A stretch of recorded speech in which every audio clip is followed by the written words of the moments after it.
Hello বন্ধুরা, আমি অন্বেষা। আমার ভিডিওতে সকলকে ওয়েলকাম। আমার ভিডিও ভালো লাগলে অবশ্যই like, comment, share and subscribe করতে ভুলবেন না। তো বেশি ভাট না বকে রেসিপিতে যাওয়া যাক।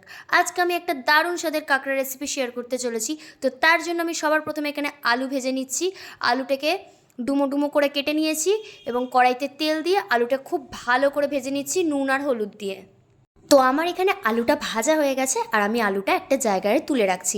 এই দেখো, কাঁকড়াগুলো আমি খুব ভালো করে পরিষ্কার করে ধুয়ে নিয়েছি এবং সেগুলোকে ছাড়িয়ে নিয়েছি। কড়াইতে তেল গরম হয়ে গেলে ঠিক সেই পর্যায়ে কাঁকড়াগুলোকে দিয়ে দিয়েছি।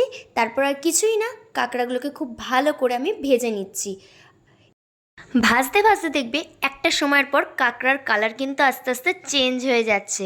কি তাই তো? ভিডিওতে যেটা দেখতে পাচ্ছ, আস্তে আস্তে দেখো আমার কিন্তু কাঁকড়ার কালার অনেকটাই চেঞ্জ হয়ে এসছে। আমি একটু উল্টে পাল্টে খুব ভালো করে ভেজে নিচ্ছি। তোমরাও একটু সময় ধরে ভাজবে। ভাজতেই যেটুকু সময় লাগে, তারপর আর কিছুই না, খুবই ইজি।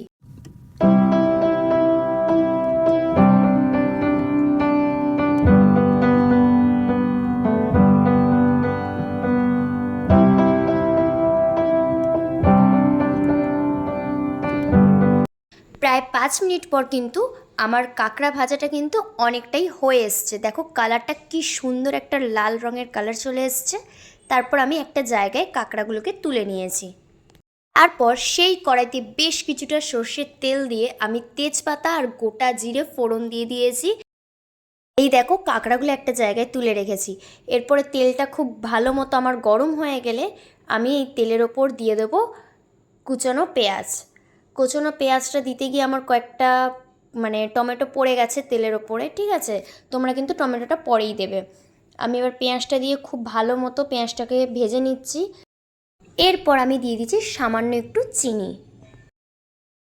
চিনি দেওয়ার পরে আমি আবারও খুব ভালো করে নেড়ে চেড়ে নিচ্ছি।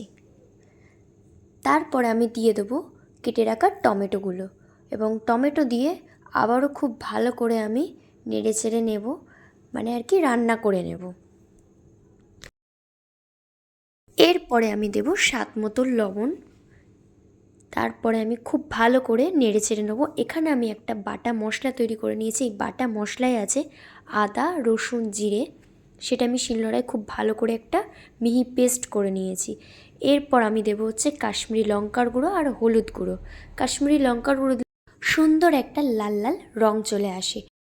এরপরে আমি সেই বাটা মশলাটা এখানে দিয়ে দিয়েছি এবং বাটা মশলাটা দিয়ে খুব ভালো করে আমি মশলাটা কষিয়ে নেব। সামান্য একটু জল দিয়েছি যাতে কড়ার গায়ে মশলাটা লেগে না যায়।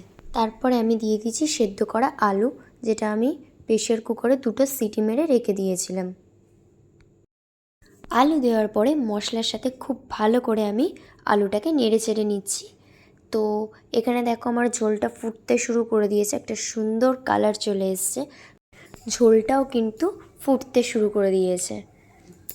A few minutes later. ঝোল ফোটা শুরু হলে ঠিক সেই পর্যায়ে আমি এখানে কাঁকড়াগুলোকে দিয়ে দিচ্ছি। আস্তে আস্তে খুব সাবধানে দিতে হবে যাতে কাঁকড়াগুলো ভেঙে না যায়।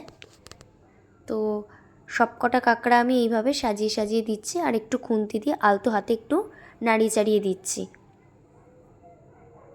তো আমি এইভাবেই 2-3 মিনিট কাঁকড়াগুলোকে রান্না করে নিয়েছি আর সব শেষে ওপর দিয়ে গোটা গরম মশলা ছড়িয়ে দিয়েছি। ভিডিওটি কেমন লাগলো অবশ্যই কমেন্ট করে জানাবেন। আর আমার চ্যানেলে নতুন হয়ে থাকলে অবশ্যই চ্যানেলটি সাবস্ক্রাইব করে একটা শেয়ার করে দেবেন। তো আজকের মতো এই পর্যন্তই। দেখা হচ্ছে অন্য কোনো ভিডিওতে। ততক্ষণ ভালো থাকুন, সুস্থ থাকুন, টাটা।